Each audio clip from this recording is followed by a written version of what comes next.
Welcome to Tone Talks. I will continue to work forward with vigor and with zeal, but I've also begun to be concerned about the survival of a world in which to be integrated. And these issues to me are tied together in that sense.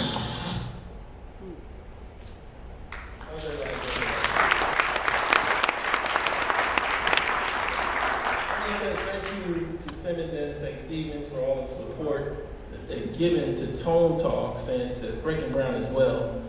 You know, the Angela Project is on its second year of 3, and I hope that what we're able to do today is inform this room about what I try to inform the people of Tone Talks about with each of my videos. We're going to go through a series of charts to help you understand America in a way that you might not have seen it before. And for those people that it's redundant for, because I know some Tone Talks, Breaking Brown people are here today, please just listen in. So I want to start off with chart 1, just kind of to show you a brief review. So on this chart, what I did is I wanted to explain America in quadrants. A lot of us think slavery was a brief period of time, and part of that is not our fault. Every history book that they're teaching our children with has tried to do that. It's just one of many racial atrocities. I mean, we had the railroads with the Chinese. We had all kinds of mistreatments of the Indians. Well, slavery was just one of those things.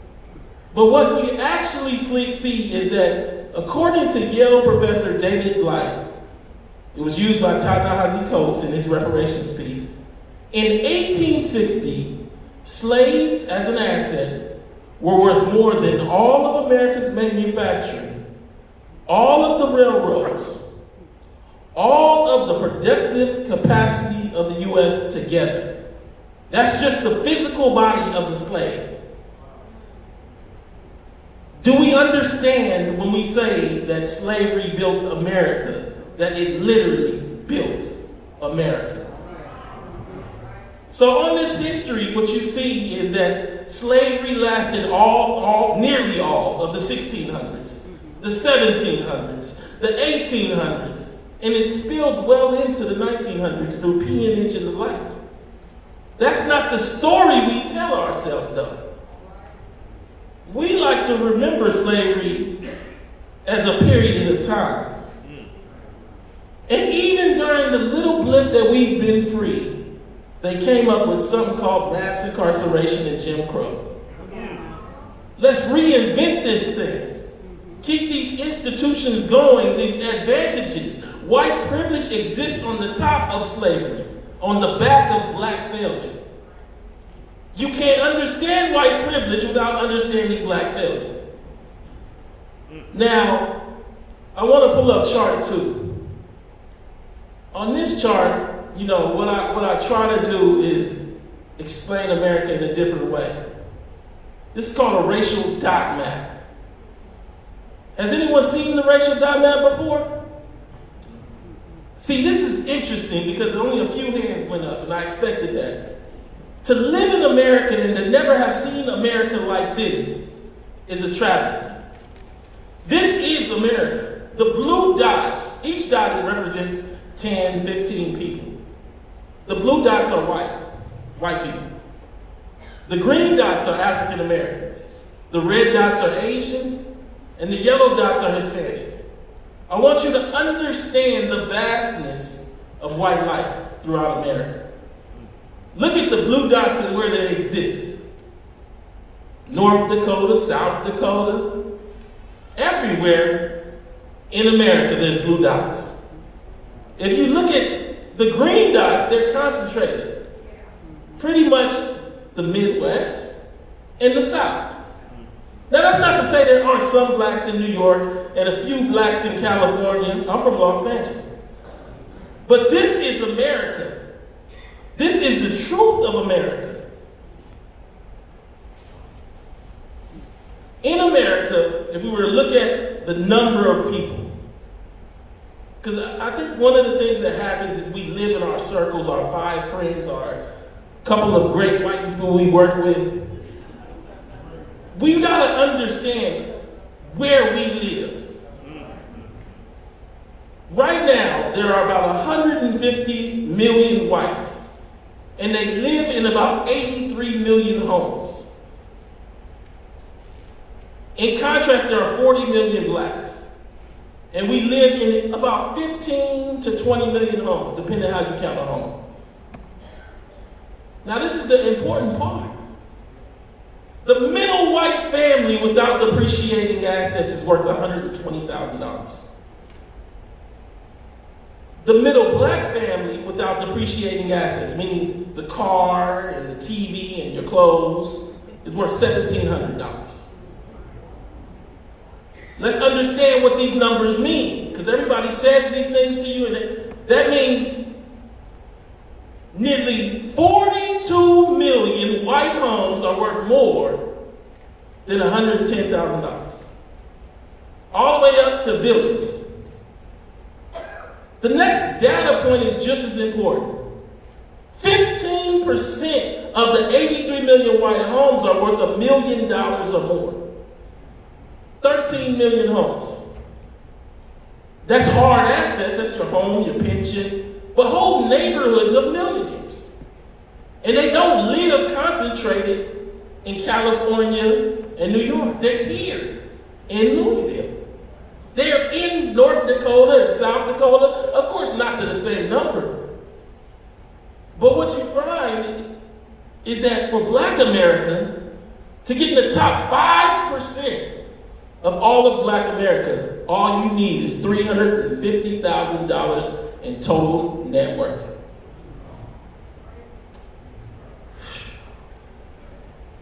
Understand that only around 450,000 black families in this whole country are worth more than $1 million hard. Pension, house, everything. Understand what I'm saying when I say all you need is $350,000. That means you can have worked at the post office, have a pension that's worth $100 and some thousand, have $30,000 in the bank, and have a house worth $200,000 and be in the top 5% of black families in this country. Now let's move back to anchors and balloons and talk about the problem that's even deeper inside of this. The rest of your family is worth less than $1,700. You don't have a community of other blacks that are worth $400,000. That means that your little money will have to take care of your mama's needs, take care of your bailing your sister's cousin out of jail. It is a balloon that has a hole in it. I say all this because we presume that we know about race in America. We presume that everybody knew the racial dot map. But we don't. We live here, but don't know what here is. You can be 60 years old in America and never seen this dot map. You can be 60 years old in America and really not understand how long slavery was. And in positions of power. What I didn't tell you is that 1 million white homes are worth over $10 million. Those are industry movers. They control cows and beans and potatoes and oil and life insurance. America is a white country. And no matter how diverse they try to show it on TV, it's shown on the racial dot map, it's shown in the familial data, and it's only getting worse. The next few charts I show you will explain what I mean. I want to pull up chart number 3. Now, I'm going to show you guys 2 different ways to look at wealth. And you got to understand how important these charts are, because they show you what has happened over the last 20 to 30 years in America since Reagan's election and deregulation. This first chart is based on income. So there's income and then there's wealth. Income is what you're going to make this year from work and from if you get any residuals from stocks. It's this year what you're going to take in. Wealth is what you have already. It's your assets together in a simple way. What this chart explains is the income received by the bottom 50% versus the top 1%. What we see is how it's changed in America between 1980 and 2015. We have literally crossed. When I say crossed, I mean what the bottom 50 used to take, which is a lot more people than the top 1%, it's a lot more families. Now, the top 1% takes. What we see is that in 1980, hold on one second, let me get it. In 1980,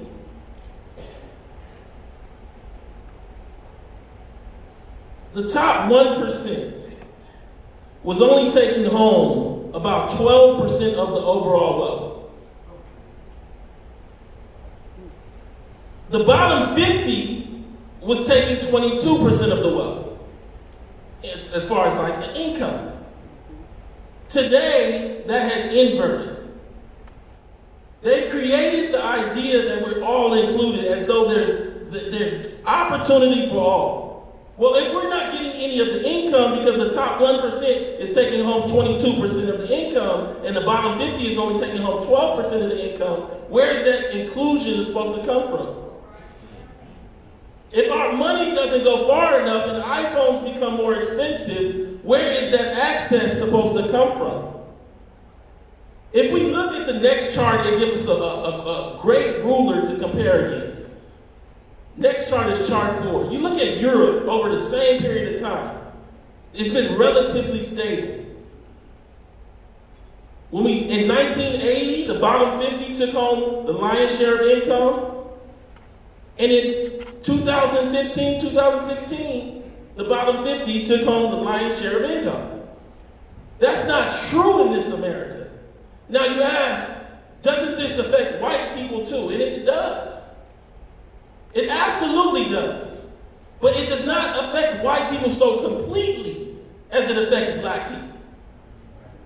As Yvette alluded to earlier, almost the whole black race is in the bottom part of the bottom 50. The consequence of that, after a legacy of slavery, is nearly insurmountable. The reality of how Europe is able to achieve this picture versus the picture I just showed you is told through race. These are homogeneous societies, meaning largely you'll see all Europeans. There's a desire to help your next man because he looks like you and reminds you of yourself.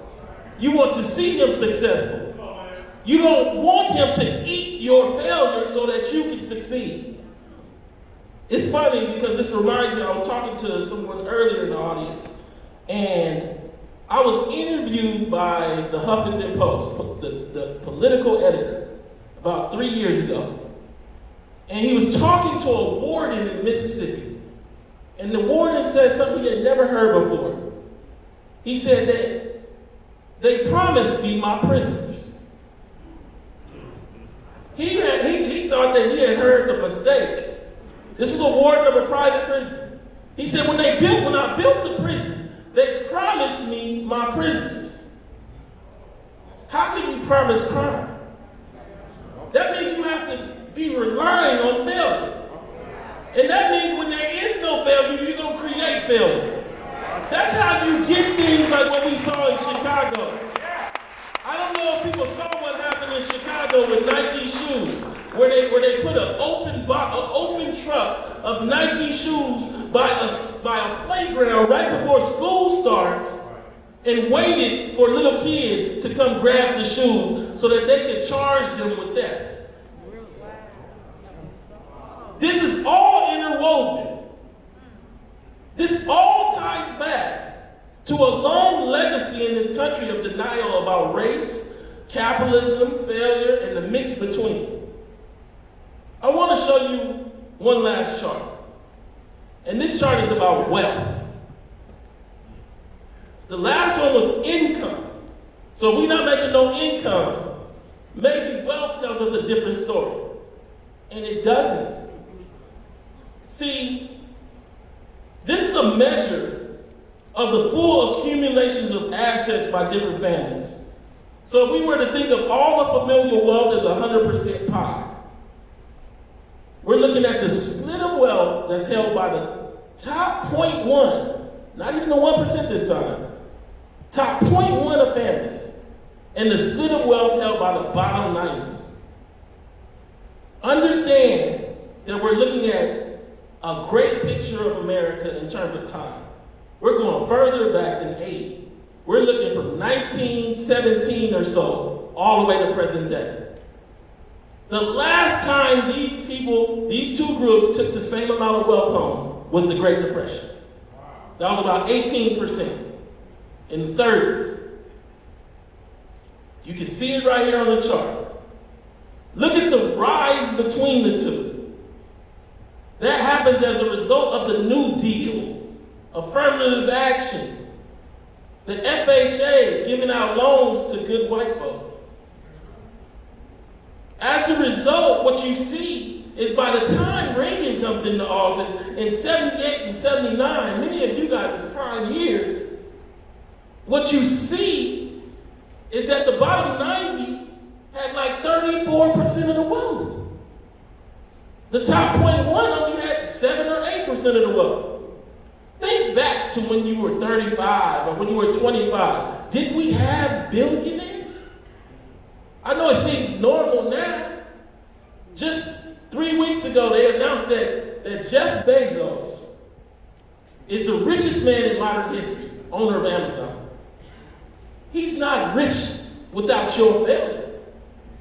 He has a bunch of familial wealth in just his one home. But it's not just Jeff Bezos. See, the thing about this chart that's really interesting, if you follow me, is I said it's the 0.1, and I also said what? It's the bottom 90. That means that there's a third line that's on this chart that they didn't include, of the 9.9. So, right now, today, we're crossing again. The bottom 90 and the top 0.1 both have about 22% of the wealth. I'm going to tie that back into African Americans in a second. That's 44% of the wealth. Well, there's a third group of 9.9% of almost all white Americans that have the other 56%. So 56 and 22, they have almost 88%, a huge number of the wealth in the top 10% of white families in this country. The problem with black folks is that we have no access to that group. The problem with black folks is that we're not just in the bottom 90. See, because I didn't tell you one interesting point. To be at the top of the bottom 90, you need to be worth $700,000. See, when I said that the middle black family is worth $1,700 without the family car, without depreciating assets, I'm telling you that these aren't families. They're people surviving together. I don't think black America understands that the reason that college is expensive is because it's not expensive. You're not supposed to be here without money. This is America where the middle white family is worth $140,000. Come on. How many people do you know that has $10,000 in the bank? I don't think everybody has been dealing with the fact that we are not here as chocolate-covered white people. We are here defined through a lineage and a legacy of slavery. Reformed, repackaged, but always slavery. Redone and reshackled, but it's always been slavery. That is the importance of when Angela stepped off that ship, the White Lion, onto the American soil, that we were left with the cost. See, when that woman called into to Yvette's show, she didn't understand it. Come on. But what she was complaining about was slavery. See, we don't use that word when we wake up in the morning or when we go to sleep. We say, I've seen too many slave movies. But we haven't seen enough of them to understand how it undergirds every moment of your life.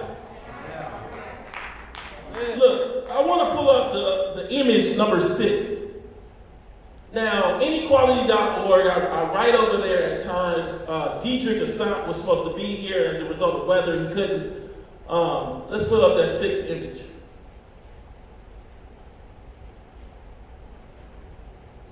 Is someone up there? Sorry. Okay. So, they're going to pull it up in a second, but what the 6th image shows is, an economist in Germany said this recently. This is the decade in which wealth inequality has increased the most in U.S. history. Let me say that one more time, because this is the decade in which wealth inequality has increased the most in U.S. history. Obama was president, though. You had wealth inequality increase the most in U.S. history during Obama's presidency. Can we pull up, if someone is up there, I want to pull up chart 1, but if no one's up there, I'm just going to tell you. Remember the chart I showed you, chart 1. This is the history of this country. And we just experienced a decade in which wealth inequality has increased the most in U.S. history. Do we think this is going to last? Where black folks live in a part of Louisville where there are no standing restaurants, and this church can survive without government transforming and recognizing the purpose and need of this church or this school in Simmons. I'm saying this to you with every understanding of what comes next. What comes next is the kind of failure that we are not prepared for. The kind of failure where your child is despondent and you ask him, why are you despondent, looking through the lens of hope that you had when America was rising? I ask you to remember every chart I showed you and understand this lens broader than what you've experienced in your friendship circles and everything else. To understand it across a time period of 1917 to 2018, across a racial gap that shows that black folks are concentrated in pockets of poverty. I ask you to understand this because what you see is that we are not on a good path. What you see is that tax cuts are going to go into effect in 2019 and have drastic impact on black communities.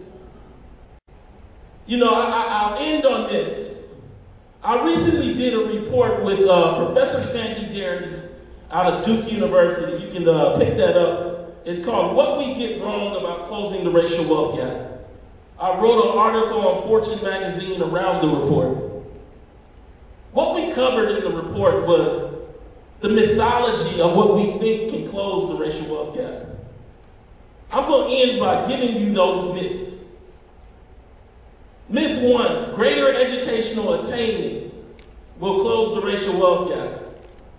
Myth 2, greater racial home ownership will close the racial wealth gap. Myth 3, buying and banking black will close the racial wealth gap. Myth 4, black people saving more will close the racial wealth gap. Myth 5, greater financial literacy closes the racial wealth gap. Myth 6, entrepreneurship. If I get a business, it'll close the racial wealth gap.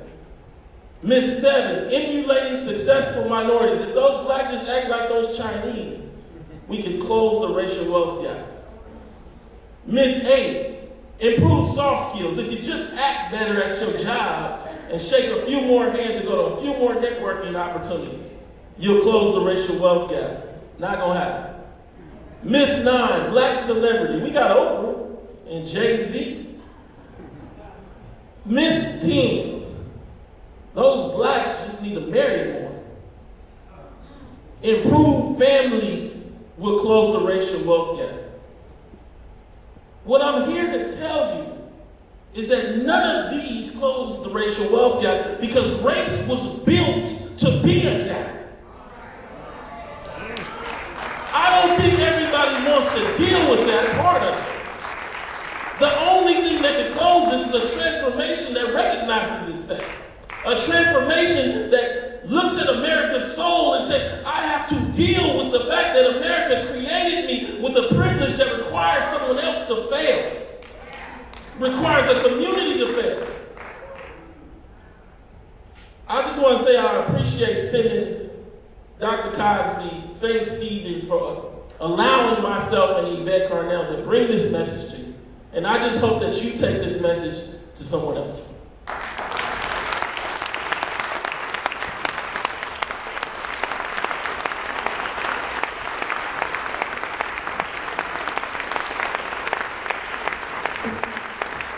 Before we have our next speaker, we'd like some time to have a time of Q&A, a brief time of questions and answers for Antonio and Yvette. They were phenomenal. Yeah.